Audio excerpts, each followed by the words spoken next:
اب ہم یہ جانتے ہیں کہ خدا ایک روح ہے، ایک خالق اور خود موجود ہے۔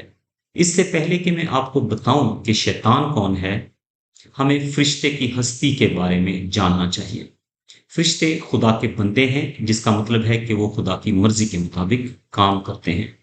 یہ 103 زبور اس کی 20ویں اور 22ویں آیت میں بیان ہے۔ اب جب ہم یہ جانتے ہیں تو آئیے آگے بڑھتے ہیں۔ شیطان کون ہے؟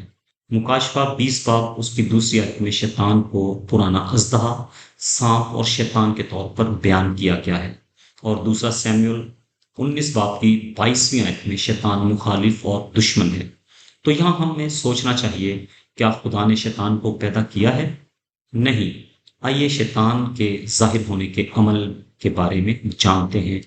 حزقیل اس کا 28 باب 12 سے لے کر 17 آیات میں کہا گیا کہ خدا نے ایک فرشتہ کو کمال کا نمونہ اور ایک محافظ بنایا، لیکن تکبر اور لالچ کی وجہ سے، اور یسایہ 14واں باب 12 سے 15 آیت میں کہا گیا کہ تم آسمان سے گرے ہو، جو اس بات کی طرف اشارہ کرتا ہے کہ وہ گناہ کے ذریعے اپنے آپ کو سربلند کرتا ہے۔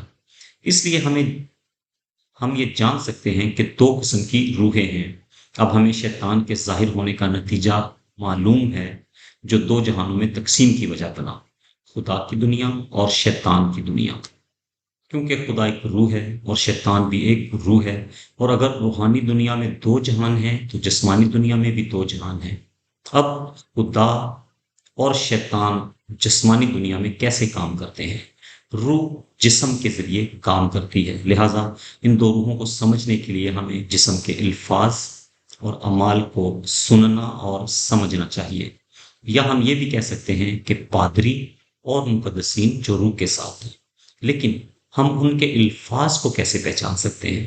استثنا 18 باب 22ویں آیت میں خدا کا کلام یہ کہتا ہے کہ خدا پیشن گوئی کرتا ہے اور اس کی تکمیل بھی کرتا ہے۔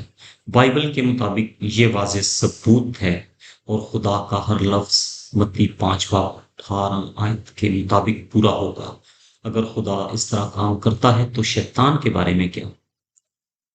یوحنا 8 باب 44 آیت میں یہ ظاہر ہے کہ شیطان میں کوئی سچائی نہیں، کیونکہ وہ جھوٹا ہے۔ اس کا مطلب ہے کہ وہ جھوٹ بولتا ہے۔ اس کے علاوہ دوسرا کرنتھیوں 11واں باب 13ویں اور 15ویں آیت میں، اور دوسرا تسالونیکیوں 2 باب 4 آیت میں یہ بتایا گیا ہے کہ شیطان ایک نور کے فرشتے کے طور پر کام کرتا تھا اور خدا کا ہیکل میں کام کرتا تھا۔ تب سے اب تک خدا اور شیطان کے درمیان ایک روحانی جنگ جاری ہے۔ آئیے اصل حوالہ والی آیت کی طرف واپس جاتے ہیں، جو کہ پہلا یوحنا 4 باب اس کی 1 آیت ہے۔